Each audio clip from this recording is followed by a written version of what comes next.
students, good morning to all of you. I am Karamir Yadav sir, physics faculty. Dear student, in our previous lecture we discussed about composition of nucleus. In our today lecture we discuss about our new topic nuclear forces. ठीक है, तो बेटे आपका 12th का चल रहा है 12 unit आपका चल रहा है 8 और यूनिट 8 का हम पार्ट कर रहे हैं सेकंड पार्ट न्यूक्लियर. ठीक है, सो डियर स्टूडेंट, न्यूक्लियर में आज का जो आपका न्यू टॉपिक होगा वो आपका होगा न्यूक्लियर फोर्स. ठीक है, तो बेटे हेडिंग बना लीजिए न्यूक्लियर फोर्स. अब देखो बेटे न्यूक्लियर फोर्स क्या होता है. भाई हमने अपने प्रीवियस लेक्चर में स्टडी किया था कॉम्पोजिशन ऑफ न्यूक्लियस. तो बेटे आपने देखा था जैसे ही न्यूट्रॉन का डिस्कवरी हुआ 1932 में बाय जेम्स चैडविक, ये क्लियर हो गया था कि अपना जो न्यूक्लियस है वो प्रोटॉन और न्यूट्रॉन से मिलकर बना है और इलेक्ट्रॉन उस न्यूक्लियस के चारों ओर क्या कर रहे हैं, रिवोल्यूशन कर रहे हैं. ठीक है, और बेटे जब किसी भी न्यूक्लियस में प्रोटॉन और न्यूट्रॉन साथ साथ होते हैं, कलेक्टिवली होते हैं, तो उसको आपने एक नाम दिया न्यूक्लियॉन्स. ठीक है, अब किसी भी न्यूक्लियस में प्रोटॉन और न्यूट्रॉन के बीच में जो फोर्स ऑफ अट्रैक्शन होगा ना, the force between the nucleons, उन न्यूक्लियॉन्स के बीच में जो फोर्स एग्जिट होगा, चाहे वो अट्रैक्टिव हो चाहे वो रिपल्सिव हो, जो भी फोर्स अट्रैक्ट करेंगे, जो भी फोर्स एग्जिट होगा बेटे वो कौन सा फोर्स होगा, न्यूक्लियर फोर्स. मीनिंग समझ में आ रहा है. ठीक है, तो आप सिंपल वे में ये कह सकते हैं द फोर्स बिटवीन द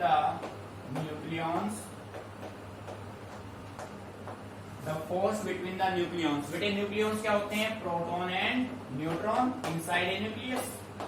बेटे जब किसी भी न्यूक्लियस में प्रोटॉन और न्यूट्रॉन साथ साथ होते हैं, कलेक्टिवली होते हैं, तो हम उसको क्या नाम देते हैं, न्यूक्लियॉन्स. और इन प्रोटॉन और न्यूट्रॉन के बीच में जो फोर्स होगा, चाहे वो अट्रैक्टिव हो चाहे वो रिपल्सिव हो, वो कौन सा फोर्स होगा, nuclear force. The force between the nucleons is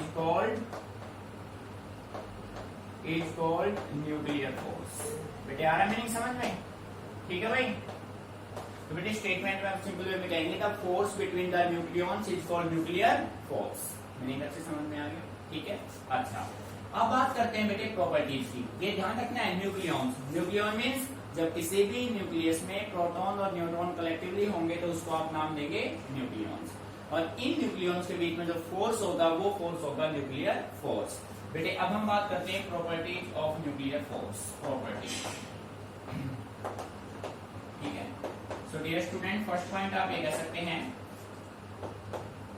these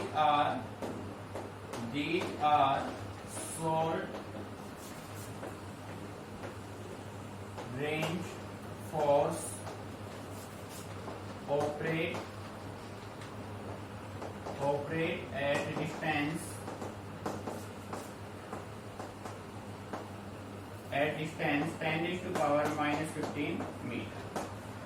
बेटे जो अपने न्यूक्लियर फोर्सेस हैं वो शॉर्ट रेंज फोर्स है. क्या है, शॉर्ट रेंज फोर्स है. ठीक है, जो ऑपरेट होंगे 1 फर्मी तक के डिस्टेंस में. क्लियर. सेकेंड पॉइंट आप ये कह सकते हैं these are strongest force in nature.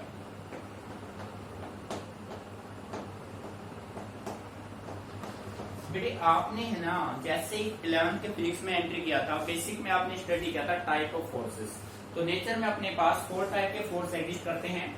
एक अपना होता है ग्रेविटेशनल फोर्स, एक होता है वीक न्यूक्लियर फोर्स, एक होता है इलेक्ट्रोमैग्नेटिक फोर्स, और बेटे एक आपके पास होता है स्ट्रॉन्ग न्यूक्लियर फोर्स. ठीक है, तो इनके जो ऑर्डर ऑफ मैग्नीट्यूड आपने फाइंड आउट किए थे, तो मैक्सिमम जो वैल्यू आया था, तो स्ट्रॉन्गेस्ट फोर्स नेचर में एग्जिस्ट हुआ था, वो आपके पास था न्यूक्लियर फोर्स. और बेटे न्यूक्लियर फोर्स का ऑर्डर ऑफ मैग्नीट्यूड होता है 10⁻38. मीनिंग समझ में आ रहा है. यानी कि जो नेचर में आपके पास जो भी फोर्सेस अवेलेबल है, उन सभी फोर्स में से सबसे जो स्ट्रॉन्ग फोर्स है आपका, वो कौन सा फोर्स है बेटे, न्यूक्लियर फोर्स. ठीक है, जिसका ऑर्डर ऑफ मैग्नीट्यूड होता है 10⁻38. क्लियर. नेक्स्ट आप ये कह सकते हैं these are charge independent.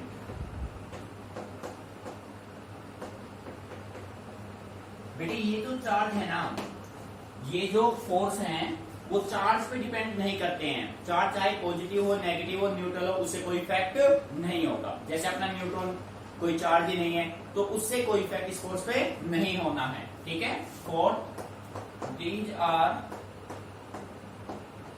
Spin dependent.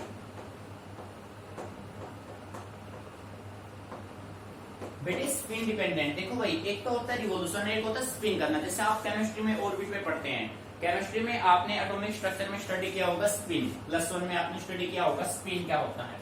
भाई रिवोल्यूशन जो होता है, जैसे इलेक्ट्रॉन का एक होता है एक्सिस पे रोटेशन करना, एक किसी के चारों रिवोल्यूशन करना।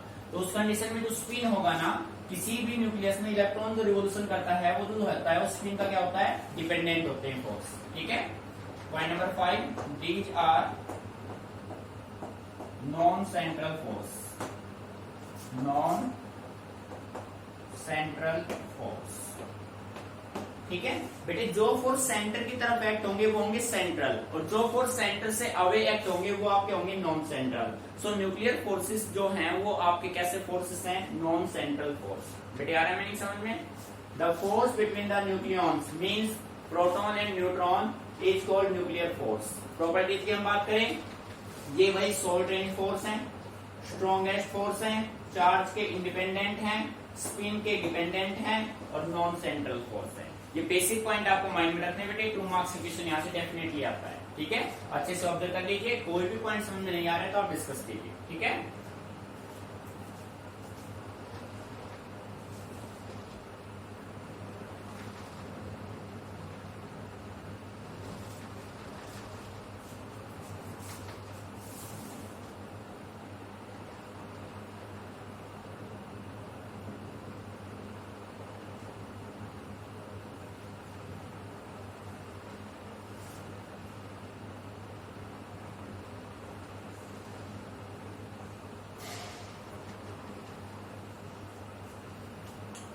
बेटे क्लियर रख कर रहे हैं हम इसको। बेटे नेक्स्ट टॉपिक हेडिंग बनाइए अपना।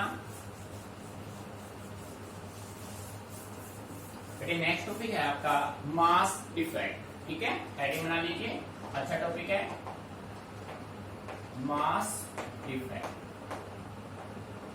इसको हम रिप्रेजेंट करेंगे सिंबल डेल एम से। ठीक है बेटे, जो मास इफेक्ट होगा वो होगा क्या? देखो आप कंप्लीटली बात करें न्यूक्लियस की, न्यूक्लियस बना है प्रोटॉन न्यूट्रॉन से, इलेक्ट्रॉन चारों ओर कर रहे हैं रिवोल्यूशन। तो बेटे सिंपल वे में मैं ये कह सकता हूं the difference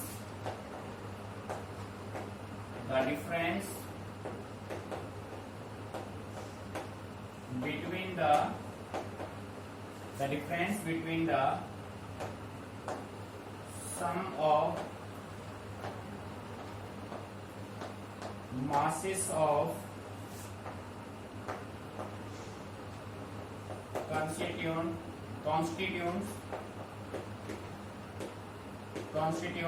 nucleons and the mass of the nucleus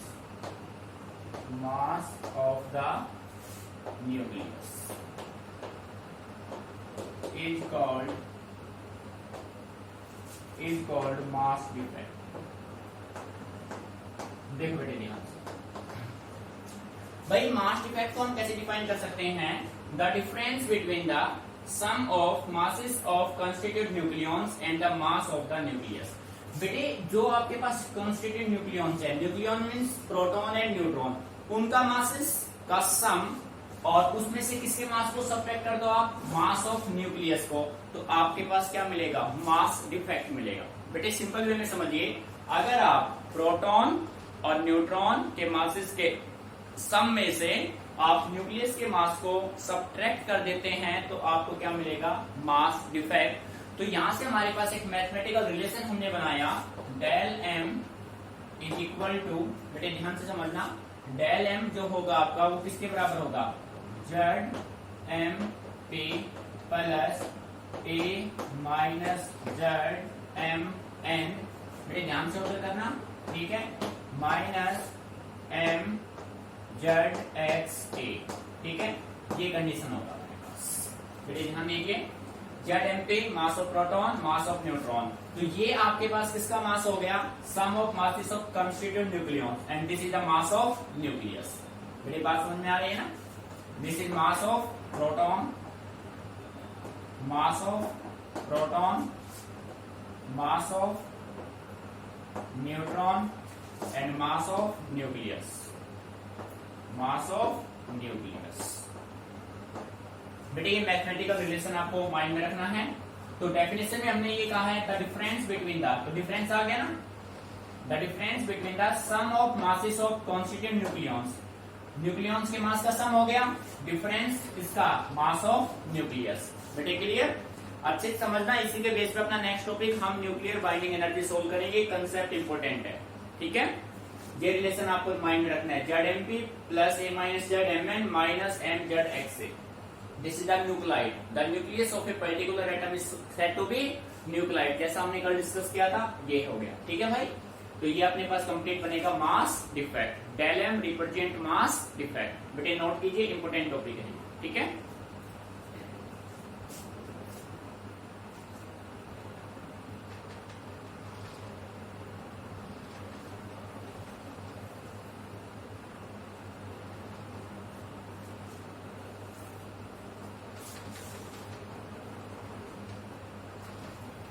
clear आप कर रहे हैं इसको, ठीक है। अब देखो भाई, बेटे ध्यान समझना, नेक्स्ट टॉपिक हम कर रहे हैं, मोस्ट इंपोर्टेंट टॉपिक है, टिक कर दो इसको, पेपर में आने के पूरे चांसेस हैं इसके, ठीक है। आपका टॉपिक है इंपोर्टेंट है भाई, टिक कर लेना, nuclear binding energy, nuclear binding energy, nuclear binding energy. बेटे ध्यान से समझना। अब देखो बाइंड का मतलब क्या होता है बेटे, बाइंड का सिंपल मीनिंग होता है जोड़ना, पर यहाँ पे प्रोसेस रिवर्स है। फिजिक्स में ध्यान रखना, कुछ कंसेप्ट अपोजिट होते हैं वही इंग्लिश के, आप इंग्लिश को रिलेट नहीं कर सकते फिजिक्स के साथ। इंग्लिश कहता है बाइंडिंग का मीनिंग होता है जोड़ना, बाइंड करना, जोड़ना, पर फिजिक्स कहता है यहाँ पे जो बाइंडिंग का मीनिंग है वो है तोड़ना, ब्रेक करना, ठीक है। आप देख रहे हैं कि न्यूक्लियॉन्स किससे मिलकर बना है, बेटे ध्यान समझना इसको, न्यूक्लियॉन्स किससे मिलकर बना है, प्रोटॉन और न्यूट्रॉन से, ठीक है। अब हम इन प्रोटॉन और न्यूट्रॉन को सेपरेट करना चाहते हैं, प्रोटॉन और न्यूट्रॉन को सेपरेट करना चाहते हैं, तो बेटे सेपरेट अपने आप से तो होंगे नहीं, उनको सेपरेट करने के लिए हमें कुछ अमाउंट ऑफ एनर्जी रिक्वायर्ड होगा, that amount of energy said to be nuclear binding energy. बेटे लैंग्वेज में कंफ्यूज मत हो जाना, बाइंडिंग मीन्स जोड़ना होता है, मानते हैं, इंग्लिश कहता है, बट फिजिक्स में इस बाइंडिंग का मीनिंग है ब्रेक करना, सेपरेट करना, ठीक है। जब किसी भी न्यूक्लियस में प्रोटॉन और न्यूट्रॉन कलेक्टिवली होते हैं तो हमने उसको नाम दिया न्यूक्लियॉन्स। अब हम उस न्यूक्लियॉन को ब्रेक करेंगे, सेपरेट करेंगे, किसकी हेल्प से, with the help of nuclear binding energy, ठीक है। मीनिंग समझ में आ गया। अब इसी के बेस पे हम इसके दो डेफिनेशन बनाएंगे। तो बेटे फर्स्ट डेफिनेशन हम ये बना रहे हैं, देखो, the energy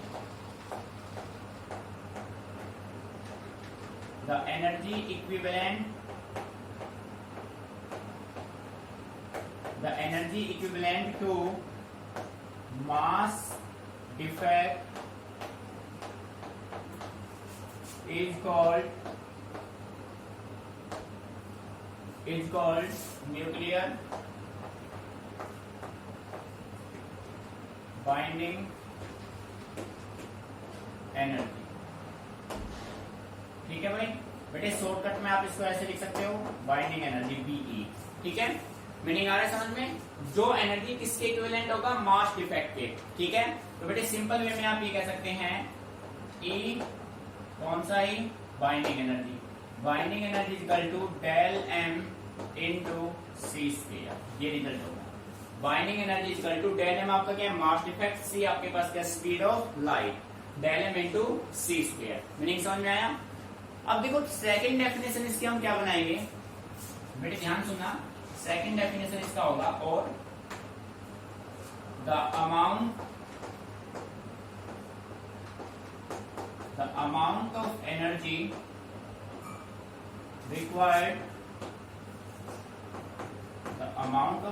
required to break, to separate the constituent nucleons. बेटे न्यूक्लियॉन्स क्या होते हैं, प्रोटॉन और neutron, proton neutron of a nuclide is called nuclear binding energy। बेटे आ रहा है मीनिंग समझ में? देखो भाई, the amount of energy required to separate the constituent nucleons, nucleons means proton और neutron of a nuclide is called nuclear binding energy. बेटे मीनिंग समझ में आ रहा है? आप दो डेफिनेशन यहां से बना सकते हैं, कोई भी एक आप पुट कर सकते हैं। The energy equivalent to mass defect is called nuclear binding energy, और सेकंड वे में आप कह सकते हैं the amount of energy required to separate. बेटे ये ध्यान रखना, बाइंडिंग मींस यहाँ पे क्या होगा, सेपरेट करना। To separate the constituent nucleons, nucleons means proton and neutron of a nuclide is called nuclear binding energy. Meaning समझ में आ गया? तो बेटे अब यहाँ पे हम इसका करते हैं एक्सप्रेशन, ध्यान से देखना, expression of nuclear binding energy. बेटे टॉपिक इंपोर्टेंट, अच्छे से समझना है, ठीक है? सो मान लेते हैं, let us consider a nuclide ZXA। मान लिया भाई, हम मान लेते हैं कि हमारे पास एक न्यूक्लाइड है ZX है। The nucleus of a particular atom is called nuclide. बेटे अब कंसेप्ट को अच्छे से समझना, हमने यहाँ पे सबसे पहले लिया मास डिफेक्ट डेल एम, हम सिंपल वे में कह सकते हैं H डेल एम। बेटे किसके बराबर होता है? देखो भाई ध्यान से, पूरा फोकस बोर्ड पे, ZMP plus A minus Z MN minus M ZXA, ठीक है? बेटे यही होता है ना मास डिफेक्ट। किसी को कोई प्रॉब्लम? मीनिंग अच्छे समझ में आ रहा है, ठीक है? अच्छा बेटे अब हम क्या करते हैं, add and subtract ZMP on RHS। बेटे ध्यान समझना, बिल्कुल केयरफुली। हम अपनी तरफ से क्या करते हैं, राइट हैंड साइड में ZME ऐड कर देते हैं और ZME क्या कर देते हैं, सब्ट्रैक्ट कर देते हैं। कंप्लीट एटम तभी बनेगा क्योंकि प्रोटॉन न्यूट्रॉन है तो न्यूक्लियस बना, उसके चारों रिवोल्यूशन कौन करेगा, इलेक्ट्रॉन, तभी एटम पूरा बनेगा। ठीक बात है ना?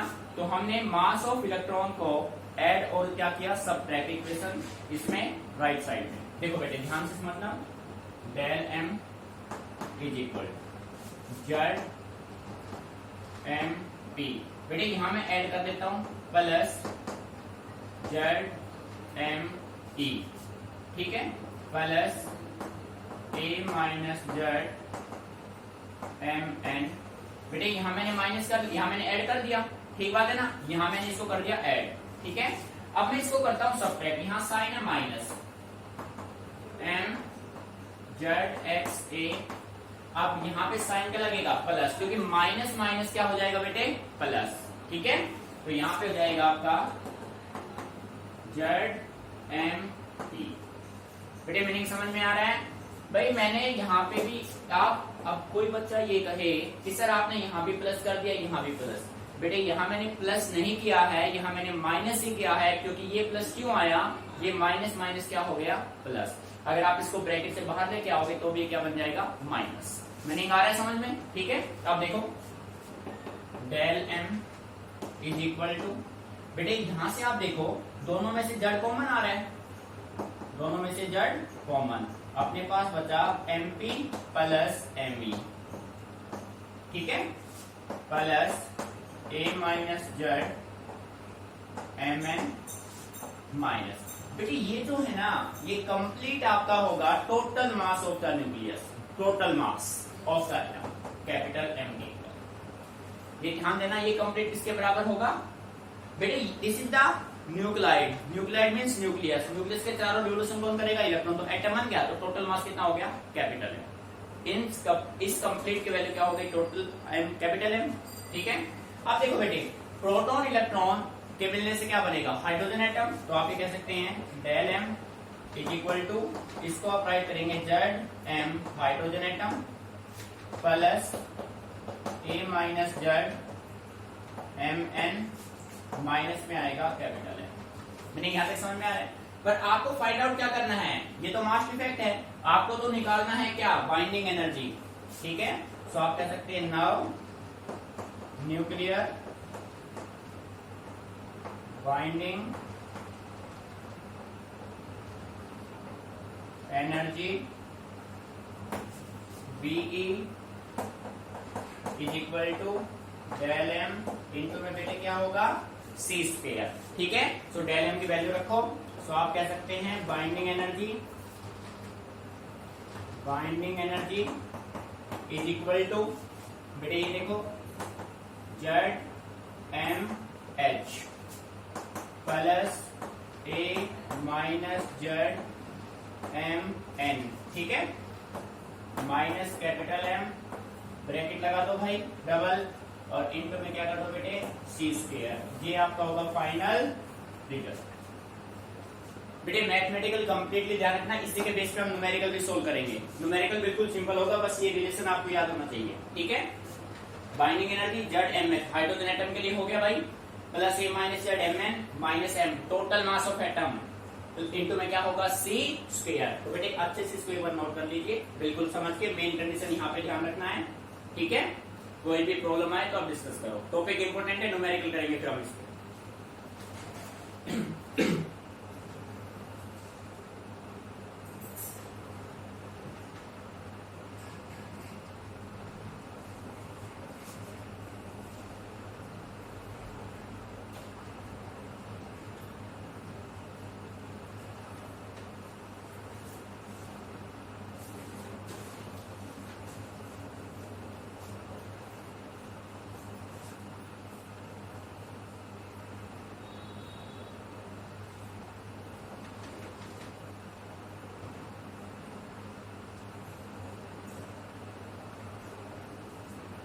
बेटे यहाँ तक क्लियर। ठीक है भाई, अब हम नेक्स्ट टॉपिक अपना सोल्व करेंगे।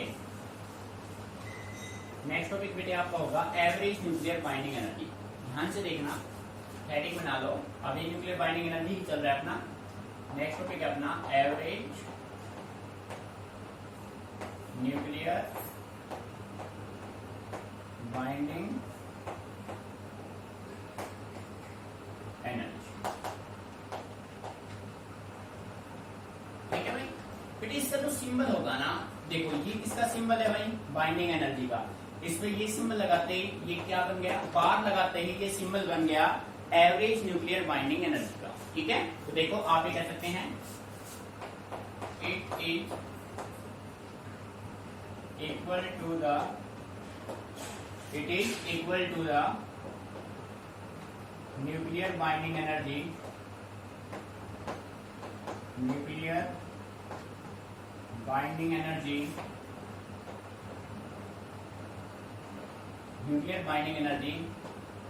पर unit atomic mass number. So बेटे मैथमेटिकली आप कह सकते हैं ये हो गया average nuclear binding energy is equal to nuclear binding energy divided by atomic mass number A. बेटे आ रहा है मीनिंग समझ में। ठीक है, average nuclear binding energy is equal to nuclear binding energy per unit atomic mass number. ये आपका होगा एवरेज न्यूक्लियर बाइंडिंग एनर्जी। बेटे अब इसी के बेस पे अब हम सोल्व करेंगे बाइंडिंग एनर्जी ग्राफ और बाइंडिंग एनर्जी का, जो कि काफी इंपोर्टेंट टॉपिक है आपका। ठीक है, पहले इसको एक बार नोट कर लो।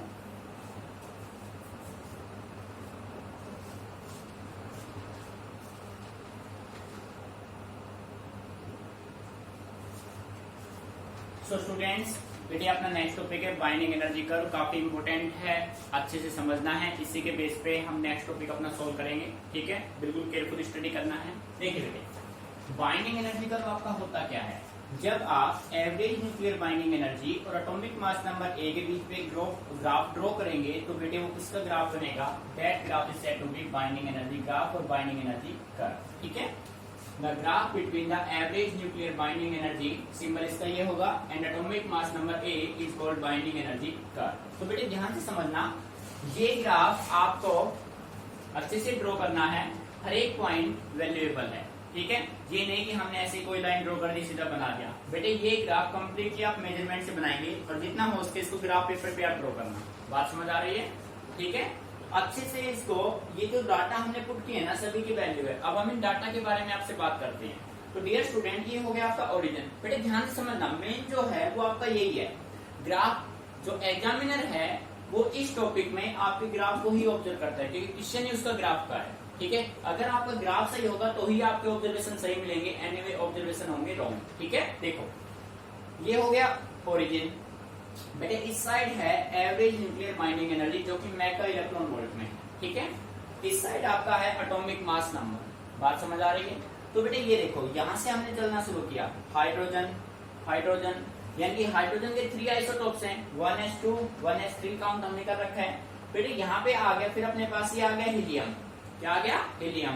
फिर यहाँ पे आया लिथियम, फिर आया कार्बन, फिर आया नाइट्रोजन। अब कुछ बच्चे कहेंगे सर बीच के कहाँ गए? भाई हीलियम के बाद चलो लिथियम तो आ गया, फिर इसके बाद बेरिलियम बोरोन कहाँ गए? तो बेटे ये तो आपको दिखा रखे ना, इनकी वैल्यू इस साइड जा रहे हो तो एनर्जी मेगा इलेक्ट्रॉन वोल्ट में इंक्रीज हो रहा है। तो आप ये कह सकते हैं लिथियम और हीलियम के कंपैरिजन में एवरेज न्यूक्लियर बाइंडिंग एनर्जी किसका ज्यादा है? हीलियम का। ठीक है, नाइट्रोजन कार्बन के कंपैरिजन में किसका ज्यादा है? कार्बन का। ऑक्सीजन, यहाँ पे देखो भाई, दोनों ऑक्सीजन के दोनों 2 आइसोटोप्स आपने ले लिए 16, तो यहाँ पे आप कह सकते हो 16। देखो बेटे 16 और 18 में दोनों में से किसका ज्यादा है भाई? 16 वाले का है। ठीक है भाई, ऑक्सीजन के भी तो आइसोटोप्स हैं 16 17 18। उसके बाद बेटे सल्फर 32, फिर यहाँ पे आयरन पे 56 आयरन पे देखो, यहाँ पे एनर्जी हो गया मैक्सिमम 8.8 मेगा इलेक्ट्रॉन वोल्ट। और बेटे इसके बाद ग्रेजुअली क्या हो रहा है? डिक्रीज, और 7.9 इलेक्ट्रॉन वोल्ट बन गया किसके लिए? यूरेनियम के लिए। ठीक है, मीनिंग आ रहा है समझ में? तो आप ये देख रहे हैं कि ये जो आपने ये जो डाटा पुट कर रखे ना बेटे, ये पीक वैल्यू है। कैसे वैल्यू है सारे? These are peak value of average nuclear binding energy. It means helium carbon oxygen का अपने नेबर में जो एवरेज न्यूक्लियर बाइंडिंग एनर्जी है वो क्या है? मैक्सिमम है। ठीक है, अपने नेबर से ज्यादा है। तो ये सिंपल सा कंसेप्ट है, जिसके पास ज्यादा एनर्जी होगा वो ज्यादा स्टेबल होगा। ठीक है, तो देखो बेटे ध्यान से आप, क्लियर? और आयरन के बाद, आयरन पे एनर्जी हुआ मैक्सिमम, और आयरन के बाद ग्रेजुअली डिक्रीज हुआ और एनर्जी बन गया 7.9 mega electron volt for uranium 238। ठीक है बेटे, अब ध्यान से समझना इस ग्राफ के बेस पे, ग्राफ को अच्छे से ड्रॉ करना है, ग्राफ पेपर पे 2-3 बार इसको बना के देखना तरीके से, ग्राफ सही होना चाहिए आपका। ठीक है, अब देखो बेटे इस ग्राफ से हमने क्या ऑब्जर्वेशन लिए? Point number 1, the average nuclear binding energy is small for lighter nuclei.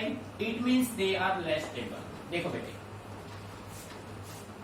Hydrogen, helium, lithium, carbon, nitrogen, oxygen, ठीक है, सल्फर, आयरन के कंपैरिजन में ये सभी क्या है? लाइटर न्यूक्लियर मीन्स जिनके एटॉमिक मास नंबर कम है।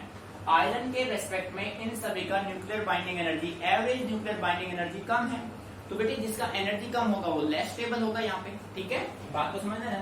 केमिस्ट्री के वे में मत लेना गलती से भी इन चीजों को, कभी स्टेबिलिटी को आप केमिस्ट्री से कंपेयर करने लग जाओ, प्रोसेस रिवर्स मिलेगा। आप फिजिक्स की बात कर रहे हैं, ठीक है, मतलब जिसके पास ज्यादा एनर्जी होगा वो ज्यादा स्टेबल होगा, ये ध्यान रखना।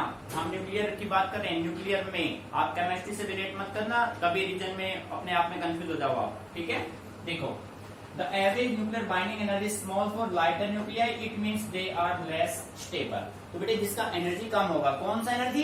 एवरेज न्यूक्लियर बाइंडिंग एनर्जी कम होगा, वो लेस स्टेबल होंगे। Second point, average nuclear binding energy increases rapidly with increase in atomic mass number A for small value of A. देखो बेटे जैसे आपने एटॉमिक मास इंक्रीज किया, एवरेज न्यूक्लियर बाइंडिंग एनर्जी क्या हो रहा है? डिक्रीज हो रहा है ना।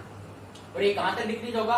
आयरन तक। तो कहां तक इंक्रीज हो रहा है भाई? आपने एटॉमिक मास नंबर इंक्रीज किए, आपने 2 से 3 किया, 3 से 4, 4 से फिर आपने 6, 12, 16, 32, 56, तो आपका average nuclear binding energy atomic mass number को इंक्रीज करने से क्या हो रहा है? Increase and becomes there are peaks at. बेटे पीक वैल्यू देखो, ये जो है ना, ये पीक वैल्यू है। कैसे वैल्यू है ये? Peak.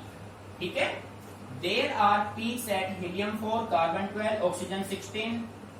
It means they are more stable in their neighborhood. बेटे आ रहा है समझ में? जो ये पीक वैल्यू दिखा रखे, इट मीन्स हीलियम का जो एवरेज न्यूक्लियर बाइंडिंग एनर्जी है वो किससे ज्यादा है? लिथियम। सो हीलियम लिथियम से ज्यादा स्टेबल हो गया, कार्बन नाइट्रोजन से ज्यादा स्टेबल हो गया, ऑक्सीजन का आइसोटोप 16 वाला किससे ग्रेटर हो गया? 18 से हो गया, सल्फर ऑक्सीजन से ज्यादा हो गया, आयरन इन सबसे ज्यादा हो गया। ठीक है, देखो भाई average nuclear binding energy maximum होगा किसके लिए, आयरन के लिए, Fe56। तो बेटे आप देख रहे थे जैसे आपने एटॉमिक मास नंबर को इंक्रीज किया, एवरेज न्यूक्लियर बाइंडिंग एनर्जी क्या हुआ, इंक्रीज, और मैक्सिमम हो गया आयरन के लिए 8.8 मेगा इलेक्ट्रॉन वोल्ट। ठीक है, अब इसके बाद जैसे आपने एटॉमिक मास नंबर इंक्रीज किया, जो एवरेज न्यूक्लियर बाइंडिंग एनर्जी है वो ग्रेजुअली क्या हो रहा है, डिक्रीज हो रहा है, and becomes 7.9 mega electron volt for uranium. देखो बेटे, for A greater than 56, average nuclear binding energy decreases gradually and becomes 7.9 mega electron volt for uranium। बेटे आ गया मीनिंग समझ में? तो ये सभी आपके ऑब्जर्वेशन थे, ये सभी आपके ऑब्जर्वेशन हैं इसके average nuclear binding energy curve के। बेटे मीनिंग आ गई समझ में? यानी कि जो 5 पॉइंट आपने बनाए हैं ये सभी आपने इस ग्राफ को स्टडी करके बनाए हैं। आप समझना बेटे ध्यान से। अब हम बात करते हैं importance of average nuclear binding energy. ये जो ग्राफ हमने बनाया है तो भाई इसके इंपोर्टेंस क्या क्या है, क्यों बनाया हमने, क्या इसके इंपोर्टेंस है, उसके बारे में हम बात करते हैं। तो बेटे बिल्कुल ध्यान से समझना केयरफुली, इसी के बेस पे अपने नेक्स्ट 2 टॉपिक सोल्व होंगे। ठीक है, देखो आपने देखा, आप ये मान लो आयरन इनके और इनके बीच में आ गया। भाई इस पॉइंट पे बेटे समझना केयरफुली, एटॉमिक मास नंबर 56 पे आपका एवरेज न्यूक्लियर बाइंडिंग एनर्जी है मैक्सिमम। ठीक है, और हम ये कह रहे हैं जिसका average nuclear binding energy maximum होगा वो मोर स्टेबल होगा। तो एक पार्ट ये हो गया, एक पार्ट ये हो गया। तो बेटे इसको मैंने नाम दिया लाइटर न्यूक्लियाई, जिनका एटॉमिक मास नंबर कम है। ठीक है, और बेटे जिनके एटॉमिक मास नंबर ज्यादा है उनको मैंने नाम दिया हैवियर न्यूक्लियाई। समझना आप ध्यान से। और ये जो बीच का बन गया ना, इस बीच वाले को मैंने नाम दिया इंटरमीडिएट। बेटे आप प्रैक्टिकली समझना, इंटरमीडिएट न्यूक्लियाई। ठीक है भाई, देखो आप ध्यान से, बीच वाला इंटरमीडिएट, ये लाइटर, ये हो गया हैवियर। जिनका एटॉमिक मास ग्रेटर है वो है, यहाँ पे मैं कह सकता हूँ A लेस देन 56 और यहाँ पे मैं कह सकता हूँ A ग्रेटर देन 56। समझ में आ रहा है? तो बेटे सभी कोई भी एटम है वो अपने आप को स्टेबल बनाना चाहेगा। स्टेबल कब होगा, जब उनका एवरेज न्यूक्लियर बाइंडिंग एनर्जी क्या होगा, मैक्सिमम होगा। तो बेटे आप सिंपल सा कंसेप्ट है, ये सभी है लाइटर, ये अपना एटॉमिक मास नंबर 56 अगर करना चाहेंगे तो इन सभी को आपस में क्या होना होगा, जुड़ना पड़ेगा। और बेटे जुड़ने के प्रोसेस को फिजिक्स में कहते हैं फ्यूजन। क्या कहते हैं, फ्यूजन। मीनिंग आ रहा है समझ में? क्या कहते हैं, फ्यूजन। इन सभी को अपने एटॉमिक मास नंबर 56 बनाने हैं। भाई इन सभी के एटॉमिक मास नंबर 56 से ग्रेटर है। अब ये भी अपने आप को 56 पे लेके आना चाहेंगे। अब इनका एटॉमिक मास है 56 से ग्रेटर, तो बेटे इन सभी